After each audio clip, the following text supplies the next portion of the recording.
The CBS Radio Mystery Theater presents...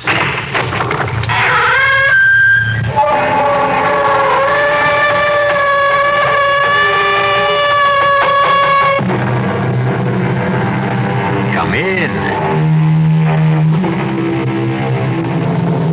Welcome. I'm E.G. Marshall. Welcome to the world of your own terrifying imagination. It has been said that we are prisoners in a dark closet with small openings that on occasion admit some light. Small wonder that the demons who lurk in the deepest corners are more real to us than the sweet light of reason outside. There is so much evil in our world that light turns naturally to shadow. Even the love of Stephen and Amelia Stampler for their son Michael is converted to suspicion in this dark closet we live in. Reverend Stokes, I don't want a theological debate. I want you to tell your congregation the truth. And what is that, Dr. Stampler? That my son Michael conducts his lab experiments for scientific purposes. And shall I ask them to believe in coincidence? What coincidence? That a peaceful town is ripped apart every time your son returns. That cattle die for no reason at all. That we are suffering epidemics and the worst drought in our history. All because of coincidence? Yes. This is the 20th century. What else could it be? Ask your son, Dr. Stampler. Ask your son, Michael, if he's just doing lab experiments.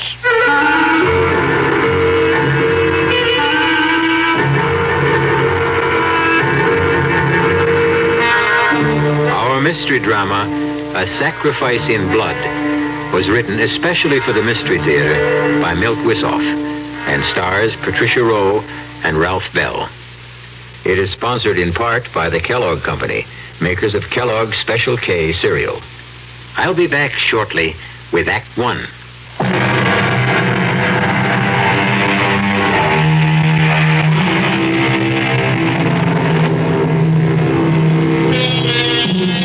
And now it is time to turn to the macabre and nightmare world where there is no shortage of blood. Our tale opens on a pleasant enough note in a fashionable restaurant where Dr. and Mrs. Stampler are celebrating a special occasion. But I promise you, it will end in true Gothic horror. Not another drop, Stephen. I've had my fill, and so have you. I suppose you're right, my dear, but this is really so special. One more dig and the Stamplers hang up their shovels. Oh, not really. But we'll be digging up flower beds and compost heaps instead of ancient grave sites. No regrets? None, my dear. We should have retired years ago. Then why not now? I mean, what can this one dig mean? Well, it will be a fitting climax to our career in it. Perhaps the most significant find of our lifetime. Professor Starulius agrees with me. The last excavations there indicate a pre-Toltec civilization existed that was not completely archaic. Highly sophisticated people. Who worship the devil. Oh, why not? Most of us still do. Black masses are held in California. Covens of witches gather in New Mexico.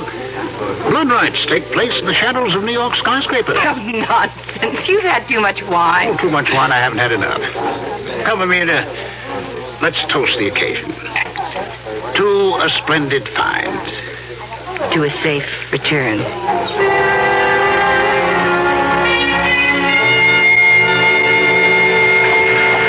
Dr. Stampler?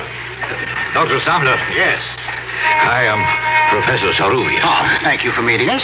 This is my wife, Amelia. My great pleasure. It's very nice of you. Not at all. Oh, here, let me put your bags in, please. Will you get in? I can't tell you how I've looked forward to meeting you, Professor. Miguel, if you please. And I am honored by the opportunity of working with so eminent a scientist. And I would be delighted to have a nice hot bath and about 3 days of uninterrupted slumber. Oh, planes are almost as uncomfortable after 10 hours of flight as the small donkeys we rode to the Shenandoah site. The Toltecs have always been regarded as the earliest civilization in the Americas. The new finds at Acapulco may show one much earlier still. You really believe it was a civilization? Oh, most certainly. Not by our standards, perhaps, but certainly in its day. You shall have the opportunity to see for yourselves. We leave at 5 a.m. Monday morning. But that's 3 days away. Why the delay? There is much preparation, including the paperwork. You shall get some rest, and I will have the pleasure of acting as your host, if you will permit it. Of course. And forgive my impatience.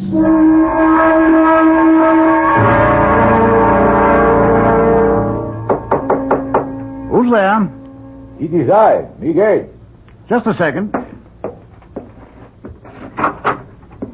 Forgive me. I know it is late, but it was necessary for me to see you. Oh, that's all right. Come on in. We weren't in bed yet. What is it? I am afraid I have bad news for you. We will have to postpone our trip. Why? There is word of trouble in the mountains where the site is. What kind of trouble? Oh, nothing serious, but it will cause us some delay. Why didn't you tell us sooner? I just learned it, Stephen, when I returned to my room. How long will the delay be? Well, that is hard to say. What kind of trouble is it, Miguel? An Indian has been found. Murdered. It was a ritual killing. His skin has been removed. Oh, God. Well, we still get back to the basic question, Miguel. How long will we be delayed? Then you're still bent on going? Well, of course, Amelia. A native killing isn't going to stop me. I've encountered worse on other digs. Well, answer me, Miguel. Perhaps you should forget it, Stephen. Oh, come on, now, both of you. I'm not going to change my plans. If you insist, we will continue, but I must warn you, it will be difficult to assemble a crew. But not impossible. No, not impossible, if we pay enough. There is always someone who will take a risk if the inducement is great enough. I guess you're right, Miguel. See what you can do. Then you'll go along with me? I wouldn't miss it for the world.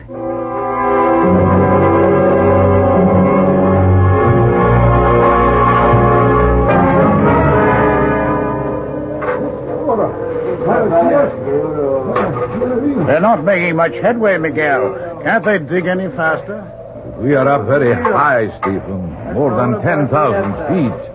It is not conducive to strenuous exertion. They didn't display too much zeal on the climb, either. Well, they're not used to the altitude. Why didn't we get men who are? But you know the answer. No one else would come. You haven't seen anyone else since we got up here. They know better. They have broken through to a new chamber. Well, I hope it's more fruitful than the last one. Let's go take a look. Look there. They have an opening wide enough to go through.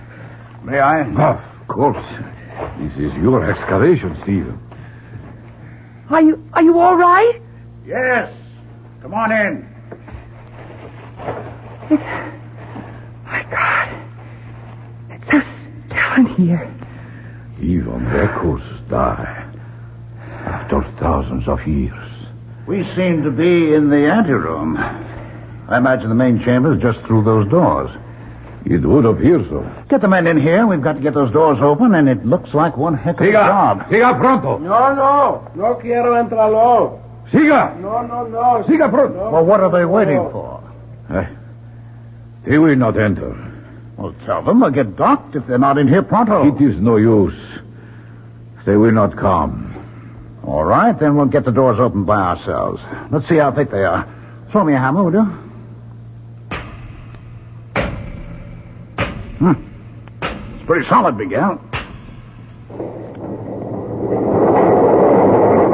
Steve, look. The doors are opening. How? Oh, perhaps Stephen struck some kind of a trigger mechanism by accident. Well, never mind how. It'll save us some sweat, that's all. Stephen, please, be careful. There's something here that makes me... I will go ahead. Not on your life, Miguel. This is one big step I'm going to take. Come on, follow me.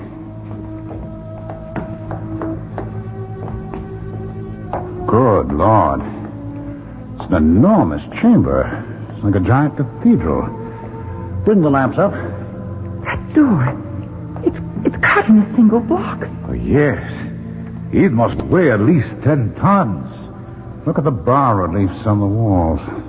It is the devil that these people worshipped. Beautiful. Sinister, malevolent, but beautiful. Bring the lamps forward. What is it, Amelia? The skull! There's piles of brilliant skulls! We have found what we're looking for. The sacrificial chambers of the temple. Yes, you're right, Miguel. Can you make out these inscriptions? I see, yes. They tell the story of the ritual. These were incense burners where human hearts smoked. The skulls piled at the base of that enormous slab of stone were sacrificed on that altar. What's that?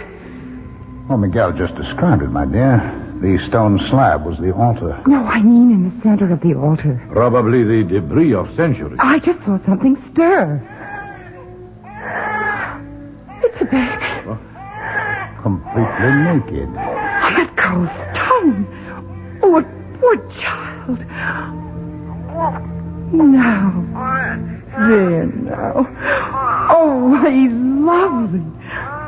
He's so warm. Well, how could he be warm?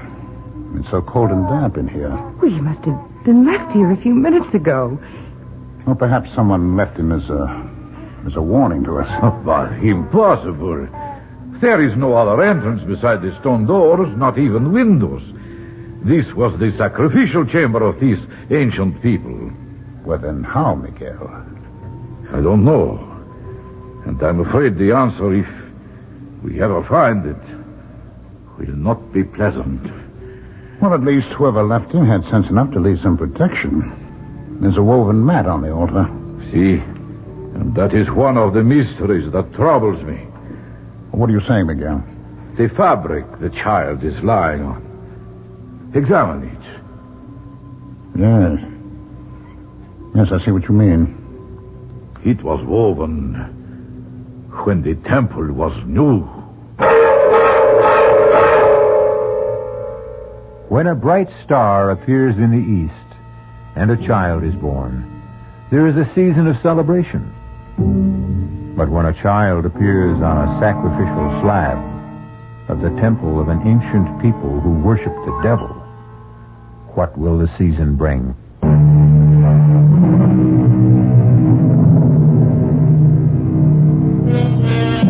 We live by the philosophy that no one is born evil, that only time and circumstance can corrupt the innocence of an infant. And yet, deep within us, we feel some doubt when monsters arise. What made Cain? Was Adolf Hitler or Jack the Ripper ever a clean slate?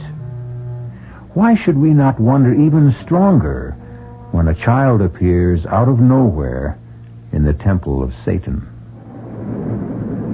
Well, I am not happy to see you leave, my friends. We'll miss you too, Miguel. Oh, that of course, but I wish you had not decided to adopt the baby and take him with you.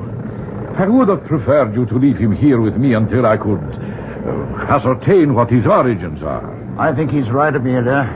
There's still time to change our minds. Oh, no, we fought harder to take him with us than those artifacts from the chamber. I'm not going to give him up now. What difference does it make where our son came from or who left him there? He's a perfectly normal baby, and he means more to me than the trophies we're carrying off. Well, if you have made your minds up, then all I can say is via con Deus. I am very delighted that you both have what you wish. Stephen, your find will have an historical impact. Our find, Miguel, would have been impossible without you. And my gratitude for helping us with the baby. We've named your godchild Michael for you. Ah, a great honor, Emil. You'll keep trying to trace his parents? Yes, if that is what you wish. Don't try too hard, Miguel. It doesn't matter where he came from. We're all he needs from now on. I hope you are right, Emilia.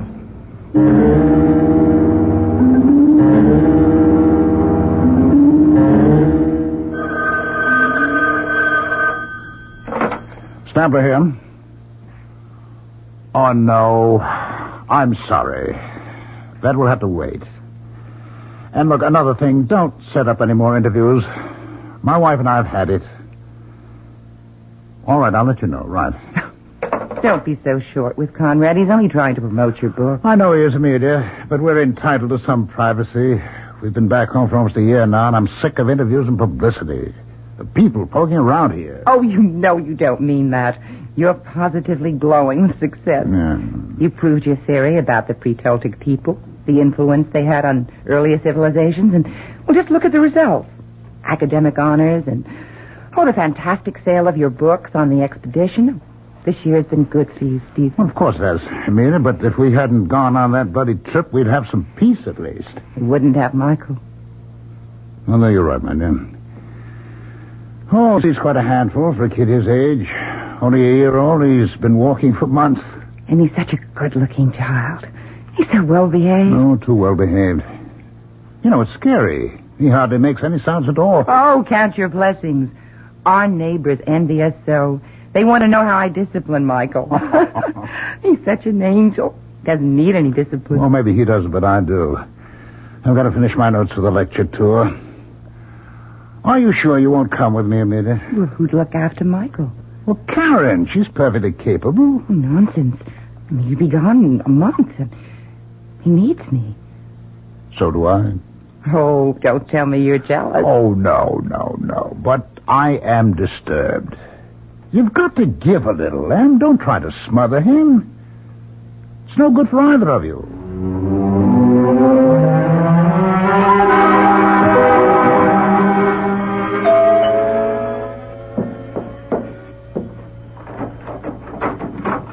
Stephen, well, I didn't expect you home so soon. It's Michael's birthday, so I thought I'd be early. I was taking a sentimental journey back through the years with Michael's birthday books. Here he is at 2. Yes, I remember. We took him to the zoo, and he was fascinated. Here he is a year ago. 5 years old, growing like a weed. Oh, that reminds me. What can I do to help with the festivities? Oh, nothing. Just relax. Where's Mike? Well, I sent him out to play. On his birthday? I don't understand. What's wrong, Amelia? Nothing. The party's off? No one's going to show up? Is that it? Oh, who cares? Well, you do for one. Why aren't they coming? Because we have stuffy neighbors with stuffy children. I just think it's time we moved. Oh, they're all out of step, hmm? That's right. Take their Oh, side. for heaven's sake, Em, I'm not taking any side. I just want to know... Well, he tears butterflies apart. Yanks legs off frogs. Well, he's inherited your scientific curiosity. Oh, you know that's impossible. Well, I mean, you set an example for him. Level with me, would you? What happened between Michael and the Fielding child? Nothing. I told you. All right, then you don't mind if I call them and straighten this out? You go ahead and call. You'll agree. It's a tempest in a teapot. I'd rather hear it from you, Em. Sarah? This is Stephen Stambler. Well, yes, I know. I read your note. Well, can you tell me why? Michael did what? Are you sure? I see. Yes, I know how you feel. And, thanks for being direct.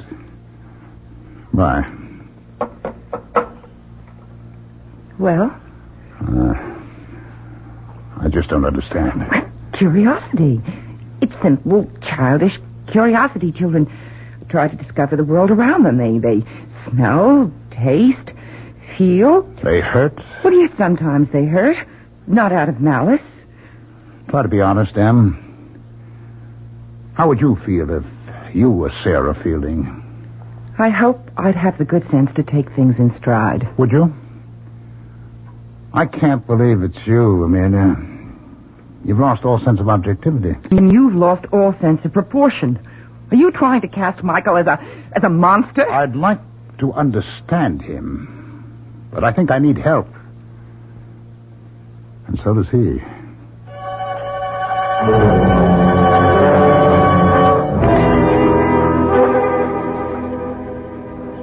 Amelia? Oh, there you are. How are the silver bells? Fine. But the cockle shells are a bit droopy, and so am I. Oh, nonsense. Very gallant, Stephen. But age is beginning to catch up. I don't know where the last 10 years have disappeared.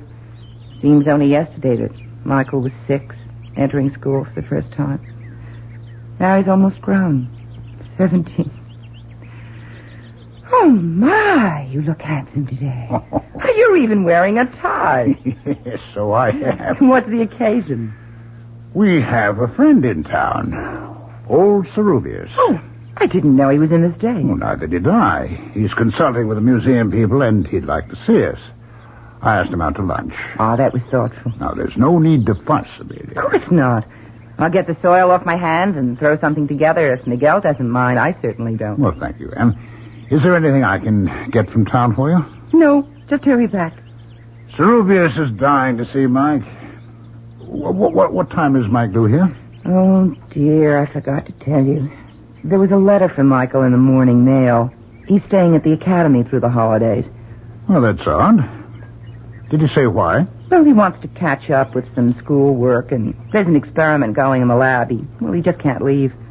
Well, that's too bad. Miguel was looking forward to a visit with Mike. He made quite a point of it.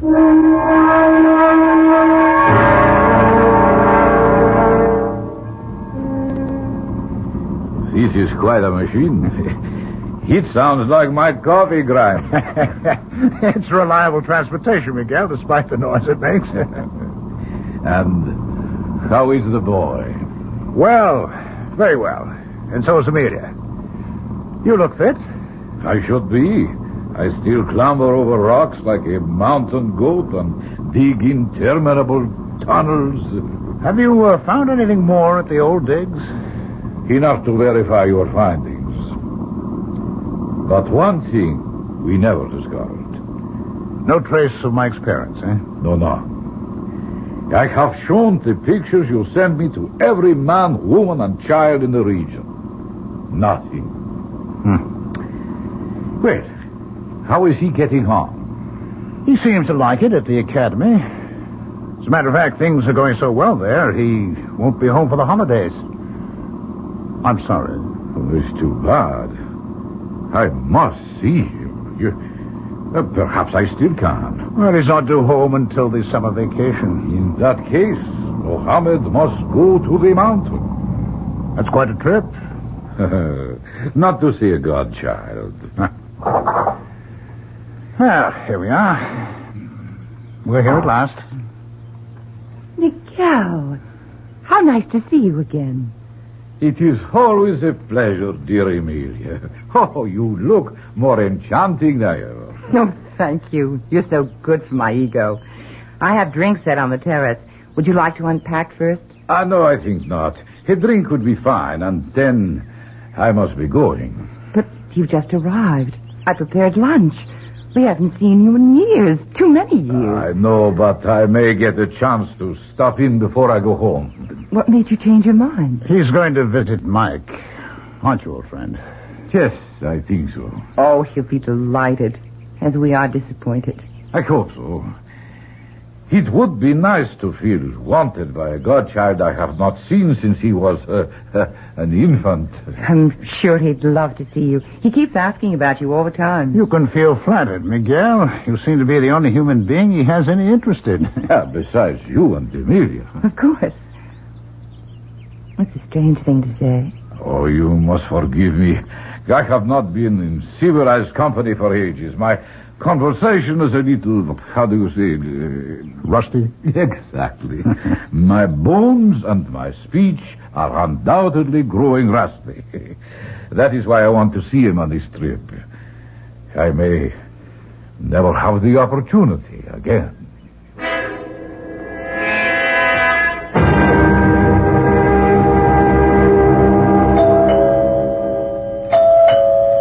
Could you get that, Stephen?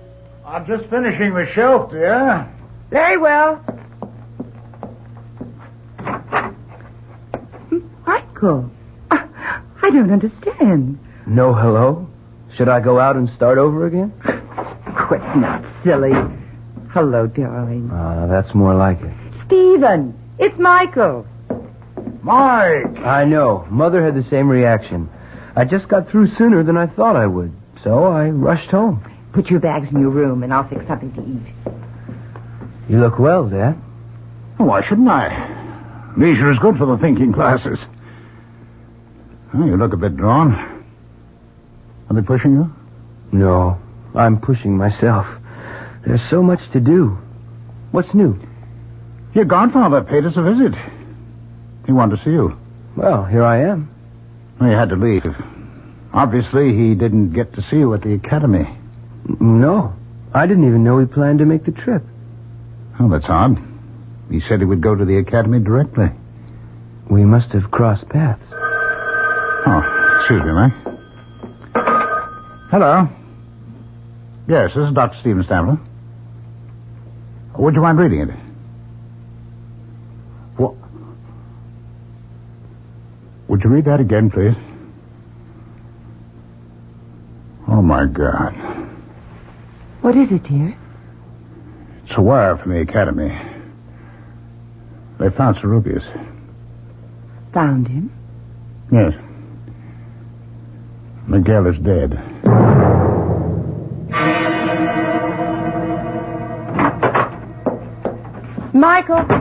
Michael, are you home? He's out, Amelia. His car's gone. Strange. He seemed under the weather this morning. And he didn't want to attend the funeral. Oh, nonsense. He just wasn't feeling well. You still believe that act after all these years? You know, he's always avoided unpleasantness that way. Well, it was unpleasant, Stephen. An old friend to go that way. All right, Em. It's all over. What could have done it? You mean who, Em? No, I don't. Nothing human could have been responsible for Miguel's death. I wonder. You wonder what, Dad? Where did you come from, Michael? You startled me. I was in the garage. My fan belt's loose. I was tightening it. You should have come to the funeral. What for? I never saw Professor Cerubius. He was your godfather. You were his namesake. I wasn't feeling so hot anyway. I thought I was coming down with something. How do you feel now? Better, I think. You look healthy enough to me. Well, that doesn't mean a thing. I'll put the tea up, and then it's off to bed with you. She still thinks you're a child, Mike. I know. I want to talk to you, Dad. That's why I came home from school. All right, shoot. I really don't know what I want to do. I think I've had the academy. But you said you liked it there. You're doing well? I know, but I can't make the scene there anymore. Too much work? No, not really. I'm just not on to some of the stuff I've got to handle there. The creeps in Fairmount are still living in the 17th century. They'd have witch burning if the law didn't forbid it. What's that got to do with you? Well, some of my experiments have got them on the warpath. How about you were working in the physical sciences? Well, not exactly. I've been going beyond that. Like what? Well, for one thing, ESP. You've always felt I had it. Well, that's not considered supernatural today. Yeah, I know, but the townies think it is. Well, that's all the fuss I think you should stay on. It never pays to bow down to ignorance. I'm glad you see it that way, Dad. Oh, but there's more, isn't there, huh? What do you know about my people? Where I come from? Not too much. How about Cerubius? Well, he thought he was on to something. He was on his way to talk to you about it. Too bad we missed each other. Did you? Well, of course. I told you I was on my way back here when I heard... That's not exactly what happened, Mike. He called me from the airport when he landed. What did he say? I don't know. Amelia and I were out. He left a message with our answering service. He said he was going right out to see you. That he had phoned ahead. I never heard from him. And that if anything happened, there was a letter that he was mailing to us. Well, then you did hear from him. By mail, at least. We never received the letter. Did you? Now you're accusing me of tampering with your mail? I'm only asking, Michael. Do you really think I saw Cerubius that night? Did you, Mike? You're as bad as the townspeople.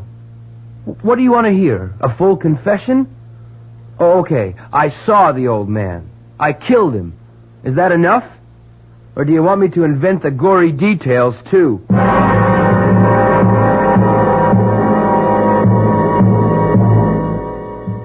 Fear can be a force for good or evil. It can keep us from harm, or it can be a malignancy that feeds on darkness and ignorance.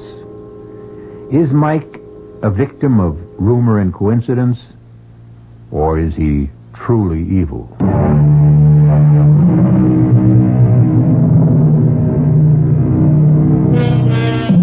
There is a peculiar kind of fear we call courage that makes us go on when all we want to do is find peace and shelter.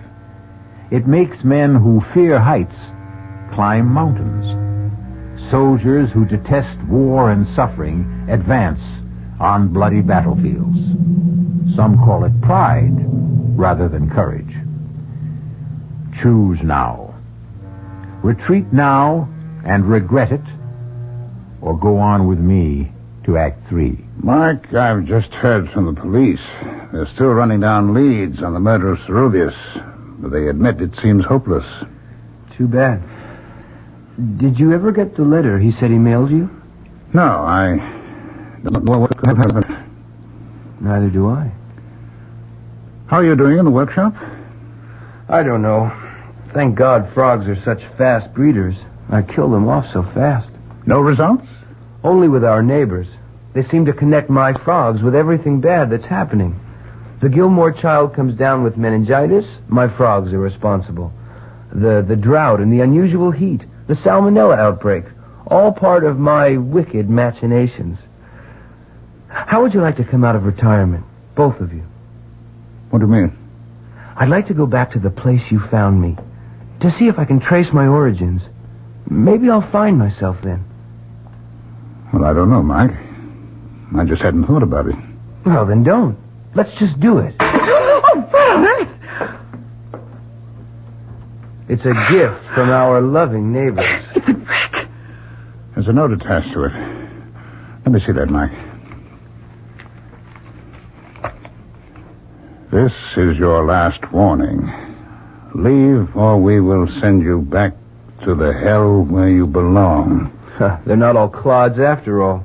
Someone has imagination and a gift of expression. This is no laughing matter, Mike. I'm going to find out who's responsible for this outrage.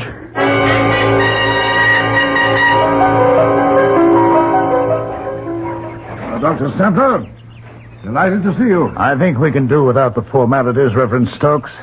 I just want some answers. Yes, so do I. I haven't seen you in church for quite a while. You're very fortunate I didn't attend last week.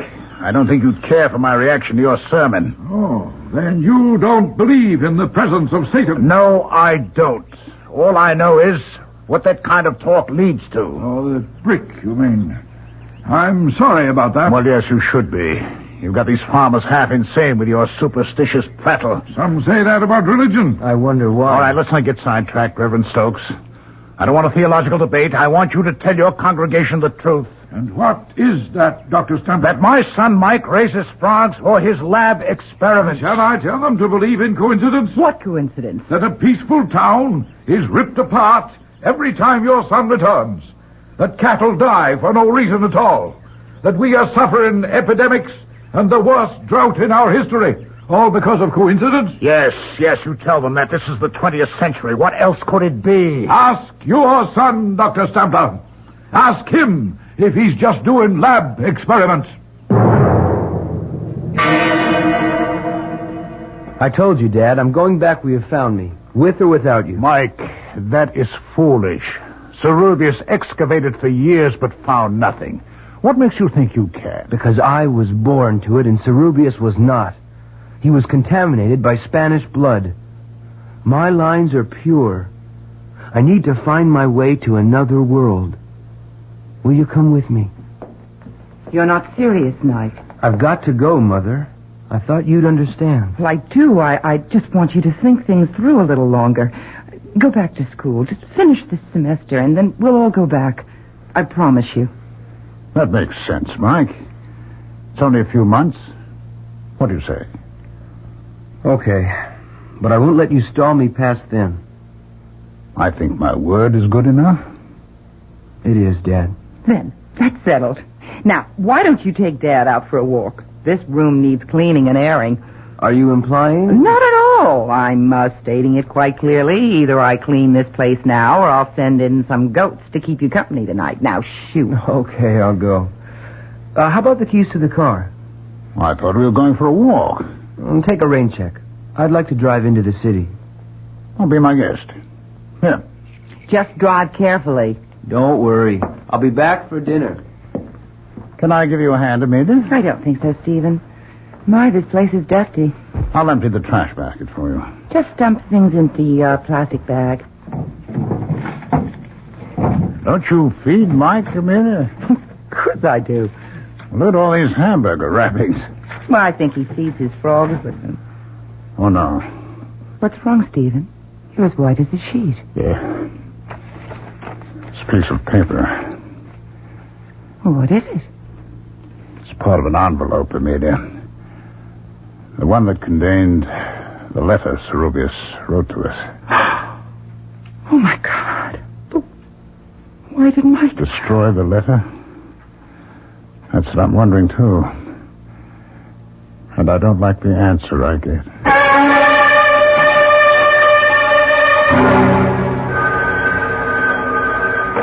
Hello. Yes, this is Dr. Stapler. He what? Can't be. We'll be right over. Yes, but I want to see my son. What is it, Stephen? What? Stokes. I don't want to see him. I want to see my son. Hello. Hello. He hung up. What happened? Mike. They're looking for him. What for? They claim he's killed someone. I don't believe it. What? With the car? I mean, with an accident? It was no accident.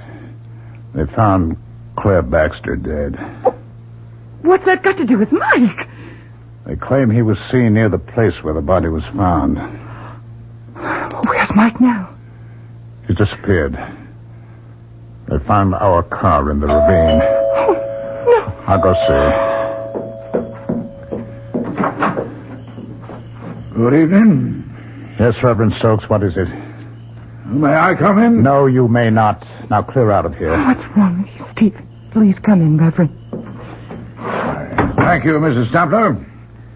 I know it's painful, but I must talk to you. What is there to talk about? Your son. I tried to reach you before with facts, but you wouldn't listen. Well, why should I? Of all these silly nonsense... No nonsense this time, I'm afraid. Your son has committed murder.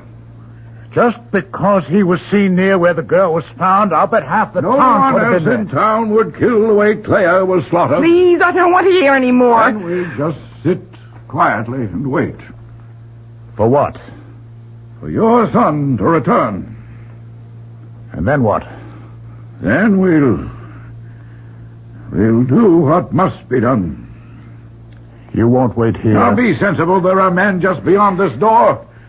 I would prefer to do this as reasonably as possible. Do what? Just ask him a few questions, Mrs. Sampler. Now, please let me handle this.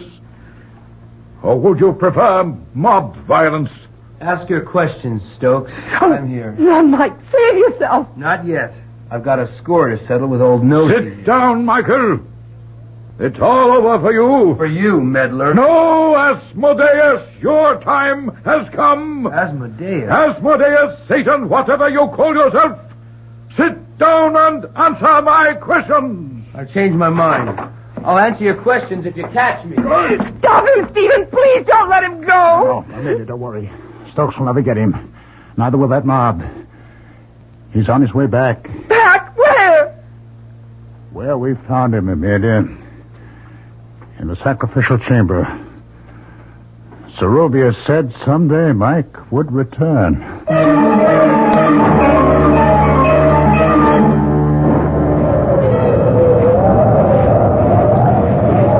Just a while longer, Amelia. I'm all right, Stephen. Do you think we'll find him? He wanted so badly to find his way back. He must be here. I'm glad he got away from them all. I'm not so sure about that. I pieced together Zerubius' letter from the scraps in the wastebasket. It explains a great deal. Michael was not just an ordinary Indian child abandoned by his parents. Tribes have a legend about the pure-born son of kings who is sacrificed for his people. Do you think Michael? I don't know, Amelia. I don't know what to believe anymore. There's a light in the chamber ahead. I know. Hold this lantern, Amelia. Hold it high. Don't come any closer. Michael! Oh, thank God we found you. Where are you, Mike? Boy, we believe in you. We trust you. Stay where you are. Do as I tell you. We want to help you. Then leave. That's the best you can do for me. You kept me from my destiny when you took me from this tomb. Let me fulfill it now. We love you, Michael. Please save yourself. Hold the lantern higher, Amelia. What is it? There's a child, Em. There's a baby on the altar where we found Mike. It's Michael. Oh, my God. It's Michael. It can't be. Yes, I remember every detail. Stay back. Stay back, Amelia. Don't come any closer. It's a child on the altar. It's Mike. Someone or something is standing over it. Oh, no. Oh, no. I can't believe it. The child's off. Oh, God, no. Michael. Oh, Michael. It's too late, Amelia. It's all over now. Whoever it was has disappeared, Amelia. He's gone. A child is born, becomes a man, then dies. The natural order of things. No one can upset it. But not in the case of Michael Stampler, or whatever his true name was. He was plucked out of antiquity by accident and returned there by desire. Our cast included Patricia Rowe, Ralph Bell, Don Scardino, and Ian Martin. The entire production was under the direction of Himan Brown. This is E.G. Marshall inviting you to return to our Mystery Theater for another adventure in the macabre. Until next time, pleasant dreams.